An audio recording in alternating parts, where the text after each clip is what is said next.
That's the $1,000,000 question. How high is canola going to go? Well, you know what? We take one step at a time when we're analyzing the market. And the 840 level was actually an objective we had from a bull flag formation when prices broke out above 715 a ton that said, lock the bin door, let's see if we can get to 840.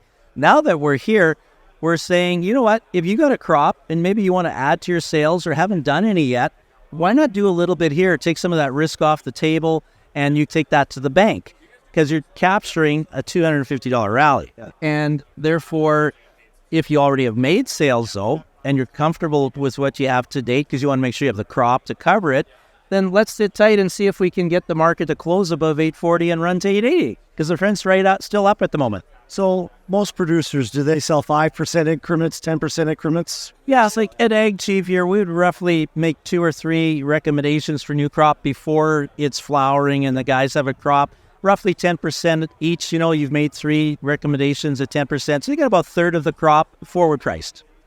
And then after the crop is in the bin and you start looking at the rest? Right. Seasonality is you generally do get a rally into October with wheat and canola, as you mentioned. So then they've got the crop. They know what they have. Well, hey, let's make some more sales in October. Pay for those bills that are coming due. What's your advice to farmers that, in hindsight ended up selling at $14 when they could have got, 18 or 19 before, to avoid that mistake in the future? Is there something that they should be thinking about? That's the age-old question, and I guess if I can give any type of advice with that, when the markets are up at the high, the news is always bullish. Expectations are for the market to go higher. At AgChieve, that's a check mark that we should be thinking about pricing, making a recommendation. And when the market's at the bottom, the news is always the most bearish. Expectation is for the market to go lower, and that is where we as farmers panic and say, I better sell some at 14 before it goes to 13, although on the charts, it says sit tight, wait for the market to go back up.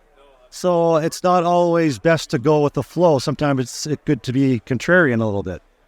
Oh, yes, absolutely. And otherwise, I'd like to look at it as be proactive, expect the market to turn and adjust rather than waiting for the market to turn because nobody likes to sell on the downside. It's easier to sell as the market's moving up. You communicate with your customers through a daily or weekly newsletter? Yes, we put out a daily analysis on a different commodity. You likely get wheat one day of the week or canola and then pulses and then, your malt, barley, and durum, et cetera, on different days. Absolutely. And we will email that one-page analysis. So we can also text you a 160-character summary of the one-page analysis. But most importantly, what our clients are looking for is that alert to sell today. That's when they see it on their phone. That's when they phone their buyers and say, let's sell some canola here or sell some wheat here or peas or whatever it may be. Okay, so when you send out the alert, do they contact you or do they contact somebody else?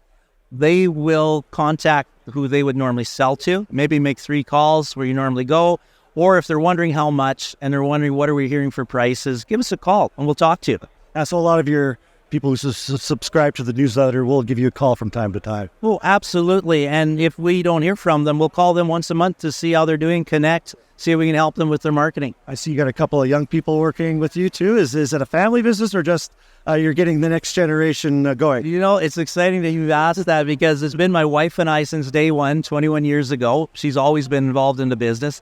And this is our son, Dustin, here. He's been with us for 5 weeks. So he's learning the ropes. And George here just graduated from a degree in agriculture at the U of M, and he's starting to work with us as well. So some of his gray hairs here want to get some new blood in the business. So I'm excited to have them working with us. We're pretty much in the same age bracket, and I know when you work with young people, it's quite invigorating. Absolutely. It just rejuvenates you. And being at these shows does. You get to meet the farmers in person. The clients come up and they say hi and they thank you for what you've done for them. And you know what? It gives us that energy to go home and keep doing what we're doing because marketing is a challenging business, no doubt.